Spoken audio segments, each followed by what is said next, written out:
What if you could finally get ahead of the stress? What if you could build a real financial safety net, even on a low income, without giving up everything you love? It probably sounds impossible, especially when just keeping up with rising costs feels like a full-time job. Here's a startling fact for 2026. Fewer than half of Americans can actually cover a surprise $1,000 expense without borrowing money. That means for over half the country, one bad car repair, one unexpected medical bill, is enough to send them spiraling into debt. If you've ever felt that anxiety, that feeling of being one emergency away from a crisis, you are definitely not alone. But in this video, I'm going to show you a simple step-by-step plan to save your first $1,000.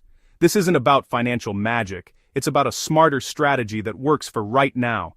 We're going to forget the intimidating old-school advice and focus on a plan that will give you real breathing room. For years, the standard advice has been to save 3 to 6 months of living expenses. For most people, especially on a lower income, that number is so huge it's paralyzing. It feels so out of reach that you don't even start. And the constant pressure of inflation has only made this worse, with surveys showing that more than half of Americans say rising prices have hurt their ability to save.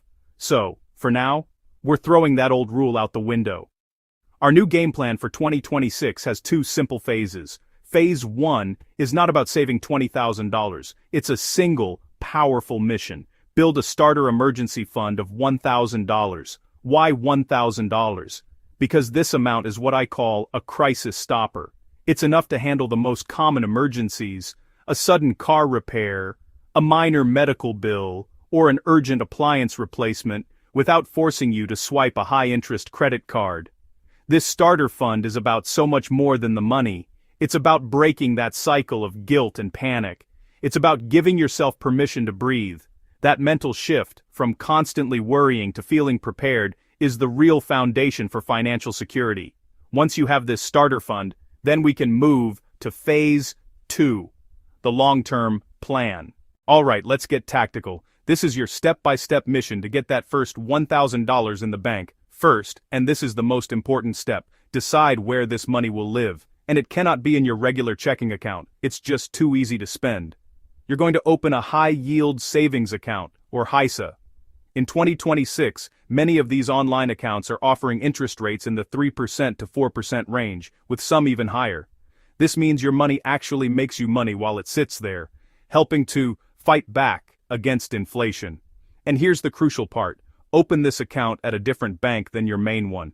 This out-of-sight, out-of-mind strategy creates a mental barrier that keeps you from dipping into it for non-emergencies. Now, how do you actually find the money? You don't need a huge chunk to get started. The secret is consistency and automation. First up is the set-it-and-forget-it transfer. Log into your banking app right now and set up an automatic recurring transfer from your checking to your new HISA. Schedule it for the day after you get paid. How much? It can be as small as $10 or $20 a paycheck. You might think that's nothing, but just $20 from each bi-weekly paycheck is over $500 in a year. You'll barely feel it leave, but you will definitely feel it grow. The second method is the 1% challenge. If a fixed amount feels like too much right now, just start by saving 1% of your income. If you bring home $2,000 a month, that's only $20. Next month, try to bump it to 2%, which is $40. The month after that, 3%. By slowly ramping up, you can get to saving over 10% of your income without the shock of a huge budget cut. The third method is your accelerator, the found money rule. Anytime you get unexpected money, a tax refund, a work bonus, overtime pay, even birthday cash, you commit to sending at least half of it straight to your emergency fund. A decent tax refund could get you halfway to your $1,000 goal in a single day. And for anyone who prefers a more hands-on approach, the analog method still works wonders. Use a cash envelope system where you physically set aside every $5 or $10 bill you get. Or use a simple jar for your change. If you skip buying a $4 coffee, put that cash in the jar. You will be shocked at how fast it adds up.